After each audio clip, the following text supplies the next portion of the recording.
Ron, o Cavaleiro do Espaço, o Pinóquio do Mal.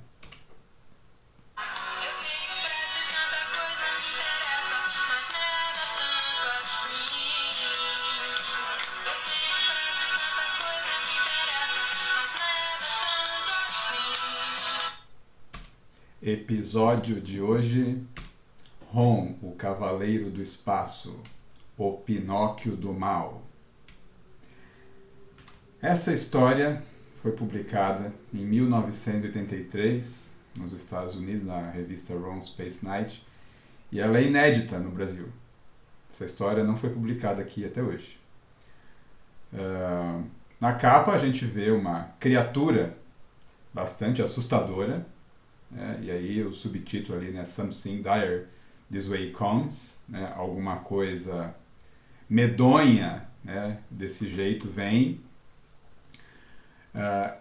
Essa criatura, na verdade, ela já apareceu várias vezes na saga do Ron, só que sempre disfarçada, coberta. É uma fêmea dos espectros. Tá?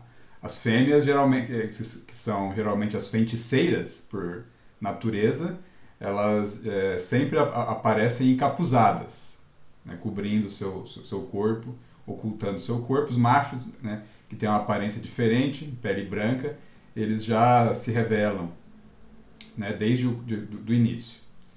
E aqui nós estamos vendo, né, na verdade, essa edição aqui, ela inaugura uma nova fase da história do Ron, no qual as fêmeas dos espectros vão ter um papel muito importante.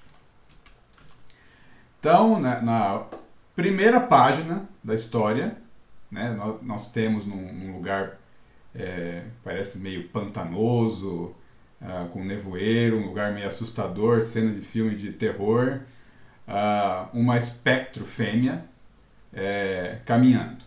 Você vê que as fêmeas são completamente diferentes dos machos, né? Os machos não são, sim, muito agradáveis de se ver. Eles têm uma aparência assustadora, assim, mas mais fantasmagórica, enquanto que a aparência das fêmeas aqui está parecendo um monstro tipo Alien, né? O Oitavo Passageiro. E a gente vai ver que tem uma similaridade aqui na história. Então, o que esse espectro fêmea está fazendo nesse lugar? A história ela começa com um casal. Eles saíram e o carro acabou tendo uma pane, né? O rapaz está tentando consertar. Eles estão tendo uma discussão porque na verdade o cara queria sair com a irmã da moça e acabou saindo com ela, né? Porque ela se está sentindo meio que aqui sobrou. Estão tendo uma discussão ali, uma DR.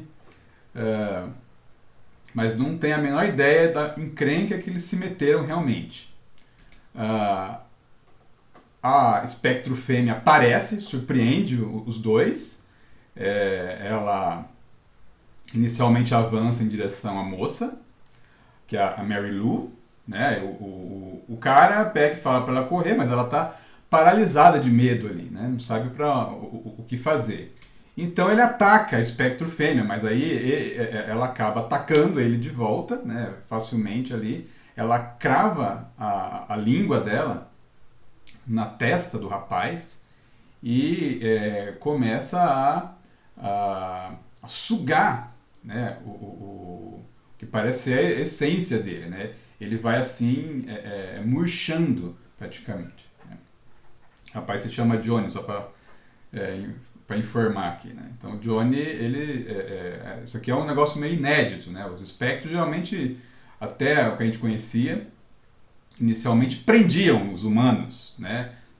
Já teve casos, né, de pessoas que foram mortas pelos espectros aqui, mas não de forma imediata. Eles geralmente não fazem isso, não é a natureza deles, porque eles procuram se disfarçar, eles têm um plano, na verdade, de destabilizar a humanidade, né, através das suas estruturas sociais internas, para então executar o seu plano de conquista. Mas aqui a gente vê pela primeira vez um espectro atacando diretamente um humano. e matando, né? Começa a se alimentar do seu cérebro. E a Mary Lou paralisada ali, né? Vendo o Johnny morrer. E a Espectro Fêmea vai, enquanto o corpo do Johnny vai se desfazendo ali, né? Virando uma casca murcha, ela assume a forma do Johnny, né? Aí que ela resolve correr, né? Tipo, era pra estar longe já, e ela sai correndo dessa vez, pedindo socorro, mas não tem ninguém ali, eles estão sozinhos, né? É, outra coisa de filme de terror, né? Assim, casal que sai para um lugar solitário e onde não tem ninguém, né? Então é a receita para coisa dar errado. Ah, mas a Mary Lou vai correndo, olhando para trás, né? Preocupada com o monstro que assume a forma do seu quase namorado, e ela acaba sendo agarrada por uma outra espectro fêmea, que está ali também. A primeira não está sozinha, elas estão indo em conjunto. E aí é o fim da Mary Lou. É o fim da Mary Lou, a outra espectro toma a forma dela. E daí? O que essas espectros têm a ver com a história? Qual o plano delas? Calma. Calma, porque a gente vai ter que voltar para o personagem principal da história, que é o Ron. Tá? E agora que a história começa, na verdade, porque é aqui que vem o título da história. One Man's Toys are Another Man's Terrors. Né? Quer dizer, o que são brinquedos, né, de humanos, são brinquedos para alguns homens, são terror para outros homens. O quadro geral aqui parece bonito. Né? Você vê o Ron e a Starshine, que é a Starshine 2, que é a Brandy Clark, de mãos dadas voando com o Ron, né? Um negócio romântico. Ao fundo, a gente vê uma projeção dos dois na forma humana, né? Se beijando. Parece que assim, né, se realizou assim, o desejo de ambos, de ficarem juntos. Né? Estão ali com as mãos unidas, embora, né, com as suas mãos ciborgues. Né? Eles não podem tocar na pele um do outro, porque eles estão ambos enclausurados em armaduras. Né? Mas isso não seria um impedimento. Né? A Brandy ela abandonou a sua humanidade, né? Abriu mão dela para ficar junto com o Ron. Né? Mas o Ron, de repente, dá um surto nele, ele começa a falar que aquilo tá errado, aquilo é indecente, é obsceno, a Brandy não entende o que é, ele fala que não, isso não é natural, é inumano, né? Porque ele começa na verdade, assim, ele passou um momento bastante ruim, né? Ele imaginou que finalmente ia conseguir voltar a ser humano, não conseguiu, foi enganado. Depois ele descobre que a Brandy deixou de ser humana. Né? Ele queria tanto voltar a ser humano e ela abdicou da humanidade dela. Né? Ele está achando que assim, eles não devem ficar juntos. Né? Que eles não são humanos, são máquinas. E a Brandy não entende por que o Ron está daquele jeito. Né? Ela fez tudo aquilo para ficar junto com ele. Ela escolheu aquilo. Né? Não foi uma coisa que ela foi obrigada. Né? Embora um espectro tivesse ajudado ela a se tornar uma cavaleira espacial, isso foi desejo dela realmente. Mas o Ron ele está nesse momento depressivo, falando que eles são máquinas, eles não têm coração, só circuito, que eles mimetizam emoções. E aí a Brandy está chocada, porque ela nunca escutou o Ron assim tão depressivo. E aí o Ron meio que faz o que geralmente, né, homens fazem quando estão com a cabeça quente. Vão embora, assim. Sai para andar, né? No caso, sai para voar. Né? Eles deixaram a União Soviética e eles estão viajando no sentido do oeste para o leste. Não sei porque eles resolveram ir ao contrário, cruzar o Atlântico, eles estão cruzando o Pacífico. E eles, sem querer, encontram uma ilha ali perdida, desconhecida. O Ron ele simplesmente sai voando ali em alta velocidade e a Starshine vai atrás dele, né? E aí ele nem percebe onde é que ele está. A Brandy percebe que é um lugar meio estranho, uma ilha cheia de montanha de picos, parecem cones, é uma formação bastante estranha assim, pela sua regularidade, e também algumas construções bem, bem bizarras, uma pirâmide, um lugar com forma de caveira, um castelo. Um lugar meio esquisito, assim. né, onde eles estão. E ela fica chamando o Ron, o Ron não, não ouve. Ele começa a dar voltas em torno dos picos, assim, parece que ele quer assim, esquecer a situação ali em que ele se encontra, né? Tá perdido, né?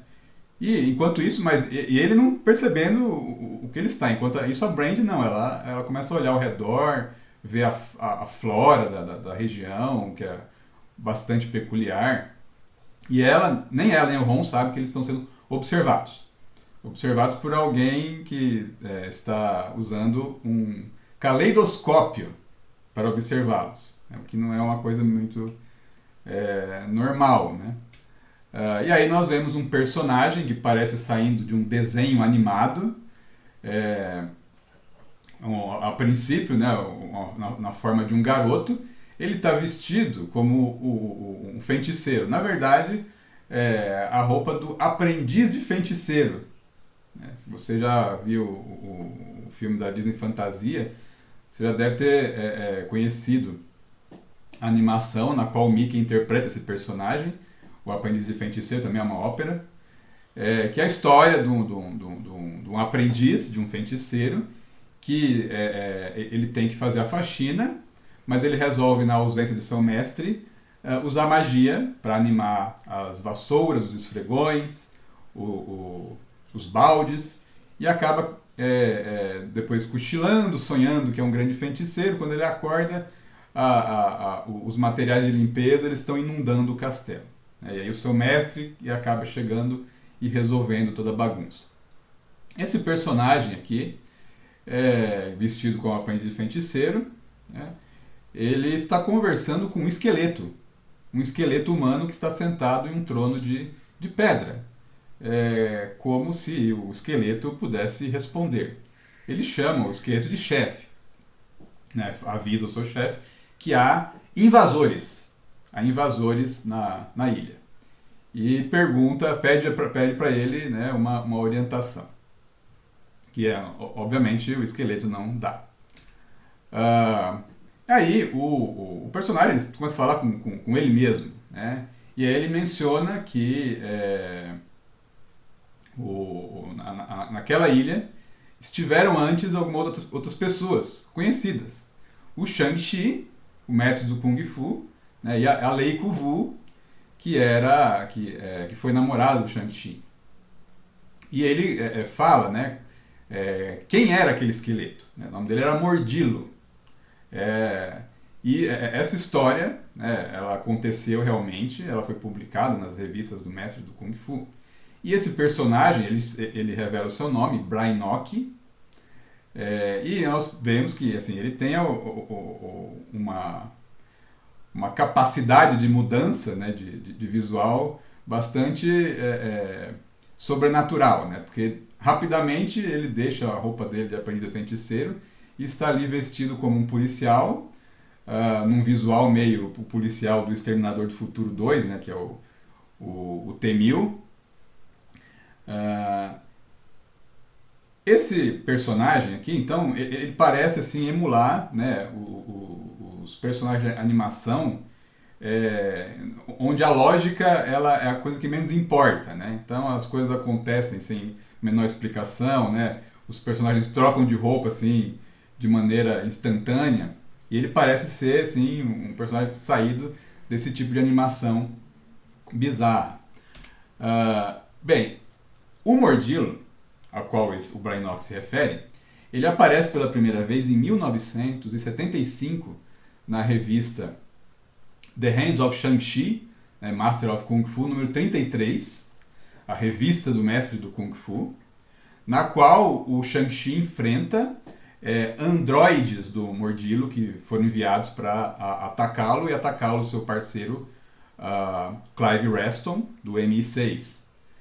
Aí pela primeira vez ele é informado pelo Blackjack Tarr de que aqueles robôs foram enviados pelo Mordilo, né? E que o Mordilo é um agente independente, também um assassino profissional, que ele faz qualquer coisa por dinheiro, né? e que naquele momento ali, naquela época, ele estava trabalhando para os soviéticos. Né? Estava trabalhando para os soviéticos, é claro, né? A revista do Shang-Chi, publicada nos Estados Unidos, né? Geralmente os vilões, né? Entre os vários vilões que aparecem, os soviéticos aparecem como vilões também por causa da Guerra Fria. E aí o Shang-Chi é informado de que esse vilão, esse Mordilo, ele tem assim, um senso de humor macabro e excêntrico, né? E que usa muitos equipamentos. Nessa edição, né, a Leiko Wu, né, que o Shang-Chi também ele conhece ela, né, pela primeira vez, que vai se tornar depois o amor dele, né, o Shang-Chi.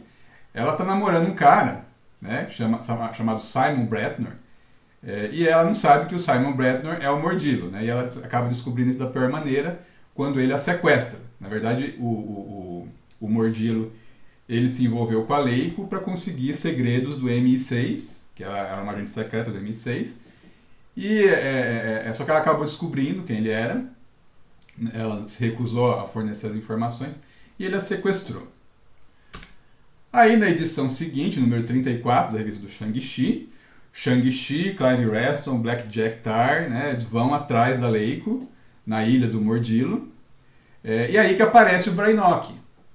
Aparece o Brainock e ele aparece como o braço direito do Mordilo. Né? E aqui o Mordilo se revela um vilão meio caricato, com uma interpretação meio exagerada.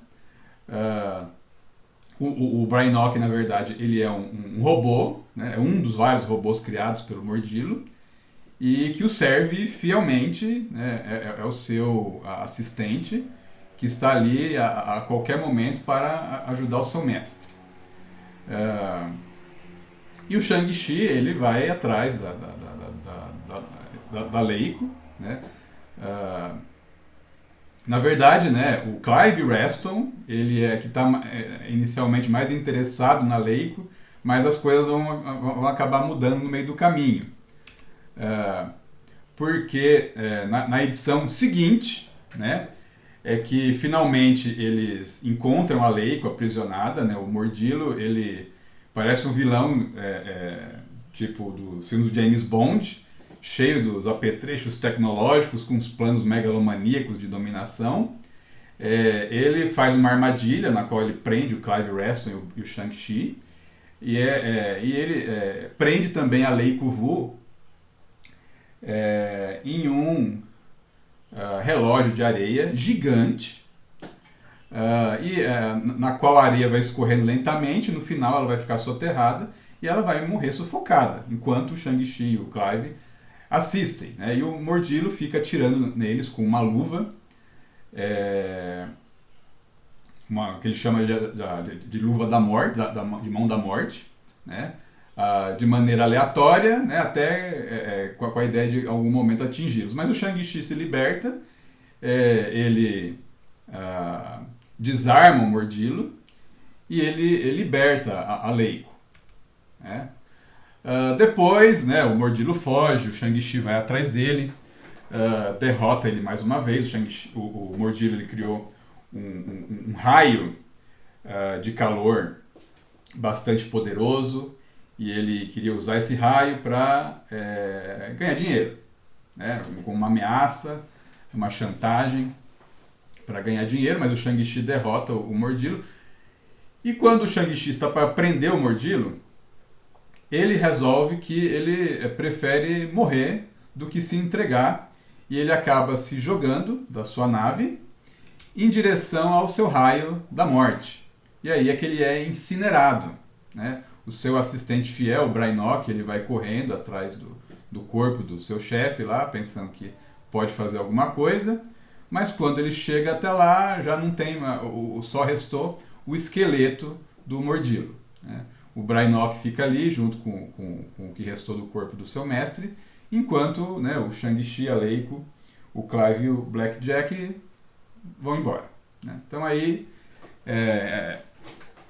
acabou a participação, né, do mestre do Kung Fu, né, na história do Brainock, e o Brainock ficou sozinho na ilha. O robôs lá que permaneceram, né, ficaram sob seu controle, mas não havia mais nenhum humano, né, não havia mais nenhum humano naquela ilha, ele ficou sozinho.